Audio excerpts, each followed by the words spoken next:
So, good day everyone. So, I'm Jenton Biton, and today, ngayong araw, is mag-present ko sa consolidated documentations sa mga gi-present sa mga classmates. So, giipon ko siya tanan, and also this serves as a midterm exam sa among event-driven programming. So, tara. So, first, magkita na to sa atong presentation is peer documentation and reflection on event-driven programming projects. Now, let's move on to the next slide. So, ako mga classmate nag-present og mga projects nila through G-class, and we have to at least make or mag-take note o isa ka project ngayon lang i-present, no? So, as a whole na siya, not one module, whole project.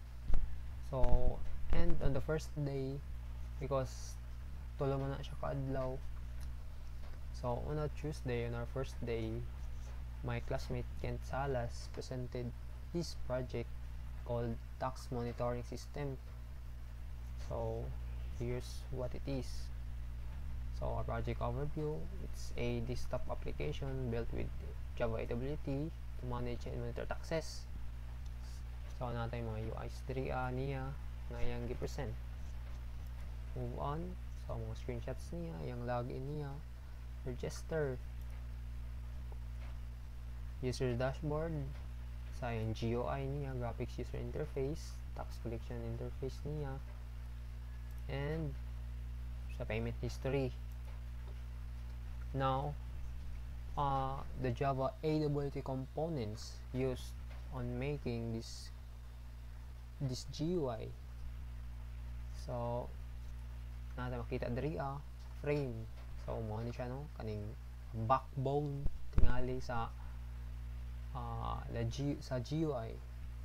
So top level window siya and na siya title Tax Monitoring System, and a label showing at the top name login to your account or create new account. So you can see here, and and buttons for actions to. So pwede pa kang makalogin na you can interactivity. Next is yung dashboard. So tax collection analytics. So based sa iya this serves as a static file lang kaning nasa center panel, and the components used here are frame, of course, buttons, panel, so center panel, so money siya, and the text area, this one, and also na siya mga sidebar diri sidebars for navigation.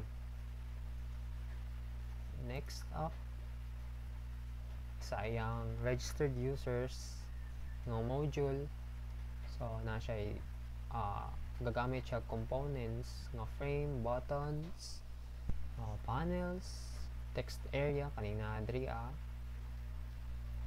move on. The tax monitoring project payment system modules mo siya diri so nice kay siya look like kanang murag project siya kanang nasa gani sa ATM ring ana.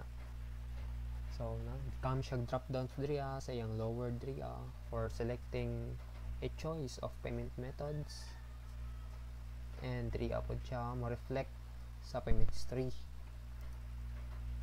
So sa iyang GUI nice pod yang sa iyang selection or pag-design niya sa iyang graphic user interface. So it's very clear, user friendly siya, dili siya lisod basahon, and di siya complicated.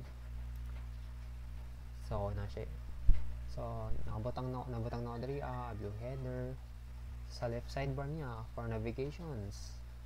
Main content ang center panel katong this one, and the bottom selection, which is this input form. Sa organization niya, sa yung alignment, yes, align kayo katong horizontally sa table align siya. Now on the table alignment, this is what I say sa table alignment, which is nice siya if we look into this, and also the form. Yeah, it's nice color niya, yung color scheme niya, nice yung pagkapili. So diri na ta sa events and functionalities. So it is on the payment history module. So sa makita nato no sa payment history module, if we go look at it back 3A, this is the payment, and basahan na to ni. So 3A, di ba na as you see doon is na siya sidebar, or let's also call it nav panel. So ang component niya is ang buttons dito ta maka-interact, and ang event nga gigamit saya is action listener with the functionality of that when ang user mo click, so the program switches the main panel to the corresponding module. So if you click lang nato to, then we can go or maka-add to ta na nga panel or module, no, maka back to back, balik-balik na dra 3A sa yung payment gamit sa katong drop down nga choice, and ang event yung gagamit is item listener kay ma-detect man niya ang user, no, pag mapili siya og payment method. And 3A sa business fields, pasensyahin lang yung kang manok kaysa so 3A sa text field niya gamit siya business name or amount. 3A sa action listeners, so mo siya rin gigamit guys. And let's move on 3A event functionalities, login register module. So kato gamit siya mga text field for getting username and password. So ang password gagamit sa set echo char, which is i-asterisk niya ang gi-input sa password field. So dili siya plain text, no, nga makita na yung password. So ang events gigamit diri kay action listener sa login and register nga button. Ta i-validates niya if empty ang fields, pagawa siya error. And action listener cancel what fields. Functionality niya is prevents login registration with empty username. So bawal siya, no, dapat all fields must be filled. So now on my second, no, this is the second day sa presentation sa mga classmates. So each day dapat namin isa nga ma-document. So 3A, ako na document 3A is from Mark Goche, which is ang order management system. Project overview, let's check the time, 10 minutes. Okay, so this project of his is just a simple, no, not much. So the project appears to be a Java AWT based application centered around user authentication system. So mo din, no, na siya user authentication, maka-login siya, shows a successful message, and diri sa tulo man ka module, no. So first ang login o register, order form, and ang transaction logs na diri the screenshots. So nino login o ang order form and transaction log modules, and the components used. So diri isa na lang na siya, no. So not much to see mampod, and it's very nice pod, no. So it's simple but it's working. So in his system, which is order management system, the components utilized are frames. This one, I think this is a frame, a dialogue, this is one, and a text field, these two, the username and password, and buttons for to trigger actions, no, like submitting, login, placing an order, etc. Next up is ang yang GUI layout. So as you can see sa yang GUI layout, no, dili siya ingon nga lain, and nindot jud siya, nindot pod. You can see it's nice. So yung GUI consists of a login form layout, which is an effective for forms at least. So okay, clean po siya, no, and organized po siya for grid of labels, organizing labels, and the design choices is, no, I just put here purely in functional, no, so katong gingon nga it works. So dialog layout, yun yung gigamit niya, and also the events and functionalities sa iyang system, ang action listener. So it is attached on the login to trigger credential validations, no. So ito, maka-login ka, and then maka-add na din ka sa next module. So it's attached to the OK button. So sa mga buttons sa window adapter naman is used to handle closing, no. Pag i-X na yung mga program, pislito nimo tong X sa top right sa window, then ma-terminate ang program. And lastly, sa Friday, ang project ni, let's check time, ang project ni Shane Andoy.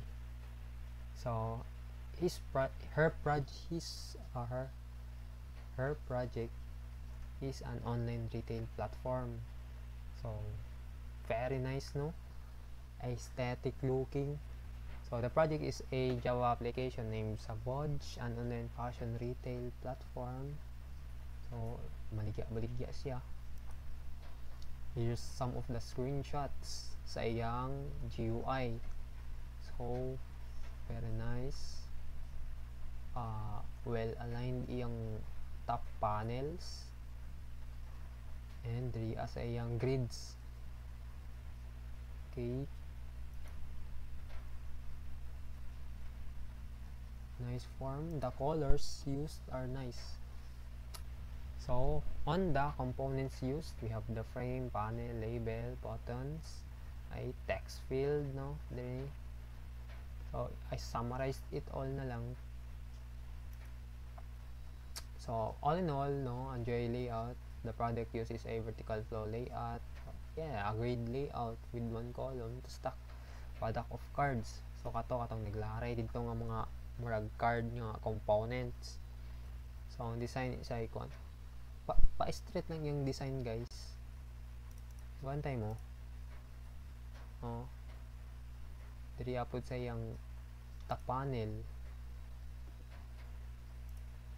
And let's head on the event and functionalities online retail platform. So ang gigamit nato diri is ang gigamit niya diri is ang action listeners. This is a core, so tanan man jud gigamit. So it is attached on the buy now, kani sa mga buttons, headers, it's attached on there to perform actions, no, after we click it. And the functional flow, so it tend to chaining yun siya. So once you click this, it will reflect to other modules, so that you can see results. So yung ato ra. And lastly, maura to. So that's all on akong natigom sa mga projects ng mga classmates, and see you again next time. Thank you guys for listening.